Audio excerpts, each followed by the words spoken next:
All right, Miss Kipp, we are live. Are you ready to do this? I'm ready. Let's I'm do ready. it. It's time for another episode of the Daily K Podcast on KTTV.com with your host, Kendrick Thomas. Bridging the gap between the school and community, here's KT.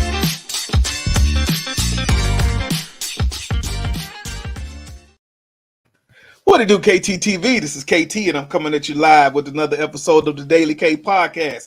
And on tonight's Wellness Wednesday episode, I have, oh my God, recovery coach and ancestral clearing practitioner, Miss Elizabeth Kipp. How you doing tonight, Miss Kipp? I'm doing great. I'm so glad to be here. Look, I am very honored to have you in the building. So many people suffer from chronic pain. Thinking about your work as recovery coach, tonight is the perfect time for a Wellness Wednesday conversation on these two important journeys. So I thank you for being here tonight. My pleasure. And I'm excited to have my audience, to share you with my audience as well. Yeah, Cool. That's cool. So before we jump into things, of course, this is a Wellness Wednesday, and I always like to do a check-in because it's been crazy out here. So how have you been doing during this pandemic and staying safe? Oh, wow. Great question. I did pretty well. But the thing is that when the pandemic hit, I was like, I know how to do this, because I've been in, I had a journey of being in chronic pain. I was really isolated for about 32 years. And I couldn't go out. I had to stay. I was like literally ordered to bed for 8 years out of 10 in the 1980s. I was in bed because of surgeries and stuff. Yeah. So I learned how to adapt to this that like isolation and kind of shut down small and what I did was I know how to do this, and what I did was I took a very intensive upper level yoga teacher training, which lasted about 9 months, and it was about 6 hours a day, and that was really helpful. Yeah. Yeah. Wow. And so then just being able to recover from that and being able to kind of move around now, like how long was that process? Oh, well, it took it was online to India. Yeah. Which was really cool to Rishikesh, India. Yeah, great. And so that was a real yoga class. Oh yeah, I was in yoga teacher training, kind of upper level. Yeah. And so I was doing my practice alone here, which I'd never done before. I was always used to doing that level of yoga with a group, in the room, and this was new. So I had to be accountable to myself. That was the lesson, but it gave me very directed and powerful practice to do to help me deal with the energy of the pandemic, which was very intense, and I had a lot of, I kept my business going. I had an awful lot of clients because my area is stress management, so I took my whole business online. And when I wasn't doing my yoga class, I was helping clients. Wow. And my yoga class sustained me and helped grow my capacity to handle everybody else's stuff. Right. I didn't take it on. I just kind of helped them deal with it, but it didn't hurt me because I had this amazing yoga practice. Yeah. And that is one thing about going into those professions, and I'm glad you said that because you have to be prepared because you are dealing with everybody else's stuff. That's right. Going into that field. Man. Okay. So recovery coach, I think that is self-explanatory, but ancestral clearing practitioner. So give us a little bit of insight into that role, and how did you find your way to that path? Oh, the question. So as I said, I was a chronic pain patient for a long time. Mm-hmm. I was on medication for a long time. I was on opiates for pain and benzodiazepines to supposedly for anxiety that just made it worse, really. And I was on those medications for 32 years while I found a doctor who really understood chronic pain. The prescribing doctors, they just assumed I would never get better. And that was their best answer. And I knew there was another answer out there. I just didn't know where the answer was. Yeah. Anyway, I went into this pain management program. The Dr. Prescott detoxed me off the medication. He took me into his pain management program, and in there, one of his practitioners in there was an ancestral clearing practitioner. His name's John Newton of healthbeyondbelief.com. And I was so impressed with the process that I was like, wait a minute, is this measurable? And can you repeat it? I was like totally trying to do the science on it because it was so impressive. And then I said, and do you teach it? And he teaches it. So I took the first training that I could. And I took my training in, I think it was May of 2014. And I've been a practitioner ever since. Yeah. Yeah. So now with that, okay. So that's how I found it. That's not what it is. Yeah, that's what I was going to say. So, and I want to, okay, it was the movie Black Panther, right? And so when he got ready to turn into the superhero, he had to take like this stuff and go see the ancestors and stuff. And so how do you bring that into? Yeah, great question. Right. So from a quantum physics point of view, and really from you can think and kind of energetically DNA wise, right? The ancestors are always with us. Yes. We are the culmination of all the ancestors that came up before us. And now we're the one. So they're already here. Yeah. All their information's been passed down to us. And in the present moment, quantum physics tells us we have access to past, present, and future all at the same time. And we do in ancestral clearing, we do the process in the present moment, and that gives us access to past, present, and future. Wow. If that makes sense. Yeah, that's why that works. Wow. Okay, that's deep. Like yeah. We might have to do just a full episode just on that part. Wow. I do episodes just on that all the time. You know, but that make you say, like you say, you're the one now. So what are you gonna do? Wow. Okay. That's right. So if you can imagine listeners and you, KT, imagine that you're sitting in the valley, a steep valley in the Himalayas. The mountains are on either side of you. And on one side, behind you, you've got all the ancestors that came before you, all of them lined up right behind you, going up the mountain right behind you. And right in front of you, you've got all the descendants forward in the generation. And you're right down here in this one spot. This is our time. This is your time, right? But they're there supporting, right? They're there supporting, if that makes sense. Yeah. Makes perfect sense. Yeah. Wow. Okay. So now jumping into our topic for tonight. Chronic pain, working with you, just talking about the recovery space. For me, coaching is all about the empathy and the connection, right?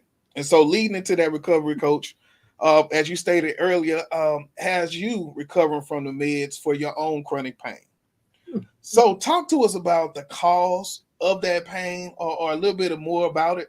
And when you think about that addiction that happened in hindsight, did you see yourself like want more? Like was it the addiction happening inside of the use, or did it happen on when it was time to stop and you realized you couldn't? Like, how did that go? Oh, great questions. So I'll take you guys into the moment, the Oxycontin moment, which has all the big press in it. I was one of the first people that was put on Oxycontin when it came in that 12-hour drug. That wasn't a 12-hour drug. And then that was back in whenever it was, 94, whenever, early, back a ways, whenever it first came out. And I was in a lot of pain, and I would take that. I always took my medicine as prescribed, which is kind of unusual, but I did. I had a lot of fear around overdosing and stuff. So So I would take that pill, and it was a pill, and I would take the pill, and I would get about a half an hour later, I would get an effect where the pain would drop. I would notice I would find some ease in the body because of the action of the drug. Mm-hmm. And it lasted about 30 minutes for me. It lasted, and then I would start watching the clock. When it's time. And because it was a 12-hour dose, I couldn't take another dose for another 11 hours. Yeah. That is the prescription right there for addiction. Yes. Because you're training the nervous system. Look for it. Anticipate. Where am I in the present moment in that scenario? I'm not. Yeah. The only time that I have any moment where I'm relaxed at all is when I have an effect of that drug. And because of what the drug does give me some ease, but it also takes me out of, I'm not even present anymore because I'm doped up. So it's a problem. And the other thing is it doesn't heal the changes. The medication does not heal the changes that happen in the brain as a result of chronic pain. The brain is changed by chronic pain. And opiates and benzodiazepines do not heal the changes. They don't actually. The only thing I can figure that opiates do and a benzo is if you're in acute pain and the body can't rest at all, it's actually useful, right? In the first, 3-4 days after a surgery, if you absolutely have no peace of mind. Otherwise, what does an opiate do? It represses the breath, so you can't take a full breath, and we excrete 70% of the stuff that we get rid of in the body comes out through the breath. 70%, right? It's a lot. So we're not getting rid of toxins. We're not bringing in nourishment to the cells because of that suppressed breathing ability. It dehydrates us, so we're not getting water into the cells. It paralyzes the gut so that we can't take in food properly, right? And it keeps us from being present. Is there anything in there that's healing other than this? It's very helpful for acute pain when your system's so shocked out from the pain that you need a rest. But for chronic pain, there's no studies that say that there are no studies out there that say that it actually heals chronic pain. Wow. Well, yeah, they will prescribe it for you over and over. Well, they don't so much anymore, but some of them do. But this is part of the problem. And I would like to just interject because we haven't covered it, and I feel like it's so important. The definition of chronic pain. Oh, hold up. What we gonna do? That was my next question. Okay. Hold tight. So what we'll do is we'll take a quick break, and then I'll let you go get some water real quick. And so I'll jump into my commercial, and we'll come right back to get into the definition of chronic pain because I want people to understand how real this is to call it chronic. So we'll be right back. What it do, KTTV? This is KT, and I want to introduce you to my all-new streaming service, KTTV Digital. This streaming service offers more than 1,000 channels, thousands of movies, pay-per-view, and all sports packages. If you're paying hundreds of dollars for cable a month, switch to KTTV Digital and pay less than $1 a day. You heard me right, folks. All this for less than $1 a day. If you're ready to put hundreds of dollars back in your pocket, cut the cord and reach out to me on KTTV.com. 100. Free trials are available.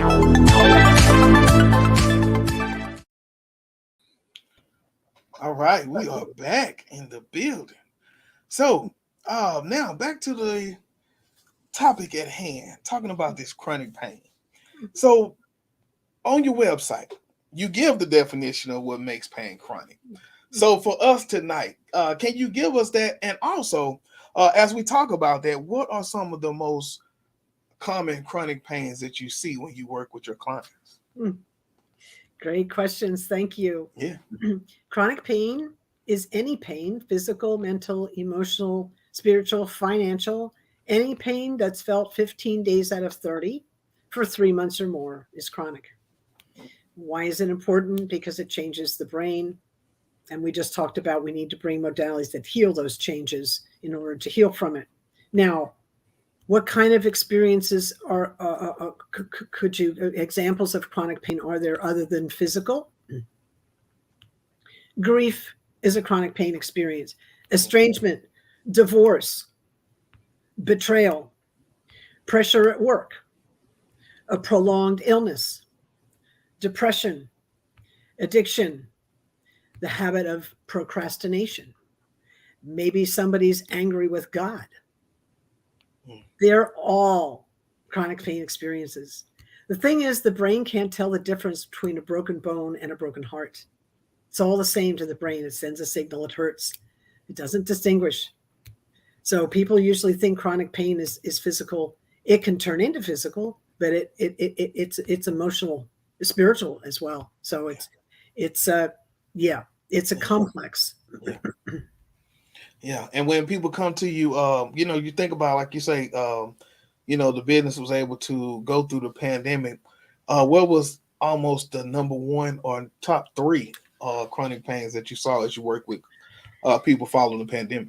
Yeah. So just general anxiety, just fear, just like this undercurrent of I can't let go of my fear, which is pretty much rampant on the planet right now. That's kind of number one. And then I'll go in and find out, go in with a fine tooth comb and tease out what's the fear and like that kind of stuff, to get down to what the thing is that's driving the fear. Also, there was depression, which is a kind of like we're under. It's like we're under pressure, right? We're under pressure. Deep pressure is what I kind of see depression as. Now, remember, I'm not a therapist. I'm a coach, so I support the work that therapists and doctors do as a coach, right? Yeah. Also, people were in grief, and people were angry.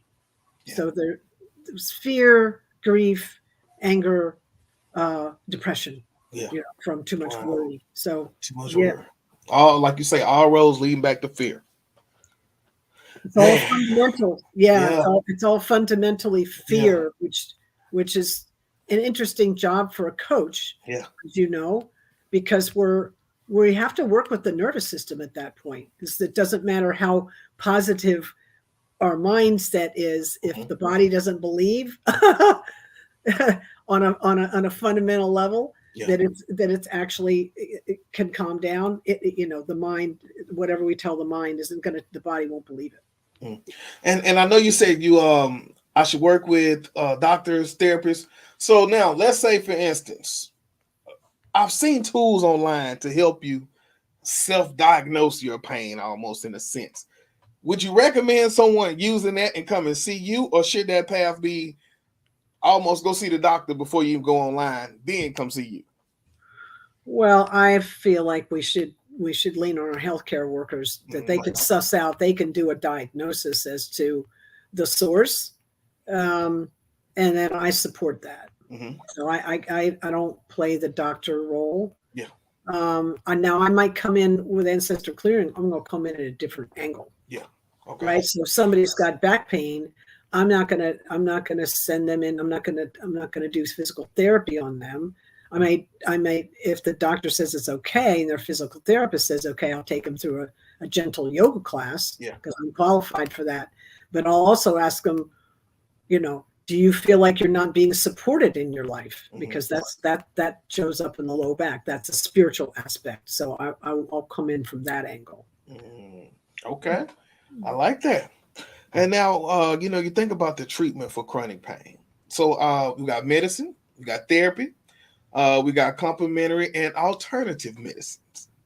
So which one of these do you recommend for your clients? And why would you pick that one way over the rest? Well, not medicine. Hey. Not medicine. Now, I will say that there is There are medical marijuana out there that helps some people, but I'm not qualified to even share my experience around that because I'm actually allergic to pot. So I don't. I work with people with stuff that I know that I've walked through, right? So I don't, and we also I don't really recommend it unless it's really closely medically supervised, because the pharmacological and psychopharmacological aspects of marijuana are not fully known. So it's kind of a crapshoot. So I'm just putting that in there. Yeah. Now, meditation, which your viewers may go, "Oh God, not that," but actually, it's one of the most simple things there is to do. If you just need a good teacher to just kind of lead you in. Meditation, number one, besides ancestor clearing, because it helps calm the mind, which gets very jacked up and confused in chronic pain. It gets very negative, it gets chaotic, and so meditation will bring it down. We need mindfulness. We need to learn how to be present, and that's what that helps us do, right? So we need, you said complementary, alternative. Also, acupuncture is amazing. Yeah. Right. And then good nutrition. Right. So one of the things that I found out was I have a very sensitive inflammatory response, meaning I'm foods that are inflammatory in the body. They're like putting fire into my body. So I had to clear all that stuff out of my diet, including sugar. Sugar, if you have inflammation in the body and you add sugar, it's like pouring gasoline on the whole deal. So yeah. So we have to be careful about what's the information we're taking in. Physically, are we drinking enough water? And what kind of information is it coming in during the day? Are you listening to the news all day? Are you listening to heavy rock all day? Are you listening to babbling water? Are you walking out of nature? What kind of information are you giving your system? And how is the body, mind, body, spirit system responding to that? Yeah. Now, if let's say, for instance, I try everything natural, but I cannot make it, and I got to go to the doctor, get some medicine. Is there any way to safely do that to kind of avoid the addiction? As I said, if you're going to medicine like as an opiate kind of medicine, that is a short-term deal. It's not going to serve you in the long term. It just doesn't help heal the changes in the body. Now, what it does do is it gives you a break. Yeah. It gives you a break. If your system's so stressed out that you can't rest, it'll give you a break. But it's important that you get with a teacher that can teach you mindfulness and teach you presence and teach you how to try and regulate the nervous system, calm the nervous system so it's not so reactive to the pain. Yeah. That's what you need. Medicine's not going to do that except for a very short time. You need a long-term solution to calming the nervous system. The psychology follows physiology. So we have to treat the nervous system that's responding to all that pain. We have to do that first.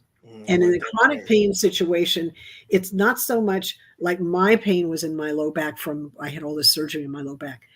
That's not what the problem was. The problem was in the brain and the way the brain was processing the signal. So we had to bring in modalities that healed those changes. Plus, the other problem is there's this thing called hyperalgesia, which is pain brought on by pain medication. And I had that. Yes. Pain medicine can cause pain. Wow. Yeah. Now, and I know October, I think it was 2019, the way through chronic pain, tools to reclaim your healing power. Did you talk about some of the things you just discussed in this, or what? Talk to me a little bit about that article. Sure. So the whole book is really geared towards doctors, nurses, caretakers, family members, and chronic pain patients, anybody that takes care of a chronic pain patient or one who's a chronic pain sufferer. And why is that? Because I brought in the voice of a chronic pain sufferer. Now, anybody that sits in front, and all chronic pain people will know this, right? When you sit in front of a person in chronic pain, they're a liar. All right. I just called myself a liar, and like, I'm a really honest person, but I'm telling you straight up, when I was in chronic pain, I was quiet. I didn't complain. So I was one of the silent kind. So we're either super quiet or we complain all the time. And neither one of those states is accurate, is the truth for what's going on. So we have to understand that patients in chronic pain are living in these extremes, and we're wrapped up like a top, anyway, so the book kind of lays out the landscape of what a chronic pain patient is actually experiencing on the inside, what's happening in the mind, and then I bring in these tools that help to clear those changes, that help bring health back into the brain instead of this unhealthy, dysregulated state. Okay, I can dig that. Wow. So as we get ready to wrap it up tonight, for one of those people who are suffering in silence, because like you say, specifically, a Black woman, she will be hurting to the skies, and she will say, "I'm all right." So what do you say to those people to go ahead and seek the help that they need for chronic pain? Yeah, we really have to get over not asking for help. We have to advocate on our behalf. And that was one of the things I did when I was in chronic pain, is I would meet all these patients in hospitals and treatment centers and things like that, rehab centers and stuff like that, all over, doctor's offices, all of it. And they didn't know how to advocate to themselves. And I would sit there and I would help them. This is what you need to talk to your doctor. This is how you need to reach out and let people know that you need help. It's not like this. It's not like you're doing anything wrong to ask for help. What is it with people that don't want to ask for help? It's not just women, it's men too. Oh, yeah, nobody wants to ask for help. No. Now, we have way dead before we even say we need to go to the doctor. But the thing is that people want to help other people. Yeah. So when we ask for help, when we take that leap of faith and ask for help, right, you're actually giving someone else an opportunity to be of service to you. And that helps them. So it's a two-way street here, Yes, man, that's it. Well, thank you for today. If we want to know more about the information or how to read the book, how do we find you? Give us the contact information. Sure. Thank you. You can reach me at my website, which is Elizabeth-Kipp.com. You need to put a hyphen in there. Elizabeth-Kipp, KIPP.com. Elizabethkipp.com is a web designer and a photographer, and she's amazing, but she's not me. So just get up on that website, Elizabeth-Kipp.com, and you'll find lots of free resources, a lot of free content, and all my social media links, and you can book a session. And you can buy the book. Yeah. Hey, and buy the book. All right. Well, thank you again, Ms. Kipp, for your time tonight. So much great information. I always just like to share those gems with the community, because there are a lot of people suffering with chronic pain. And like you say, the medicine, because when you think about most of the medicines in our world, they don't solve the problem. They almost just mask it, right? So then we always want to see those alternatives. What can we do? So thank you for this information. Well, thank you so much for having me, and I really appreciate your platform. All right, that'll work, y'all. This is KT for KTTV signing out. 100. This is Darnell with Broadcast Houston. This is Dr. Tamara Beckford. Hey, this is Candace. This is London Underwood. This is Kirsten Bass with Inner City Greens, and you're watching. Y'all are now tuned in to KTTV. KTTV. KT.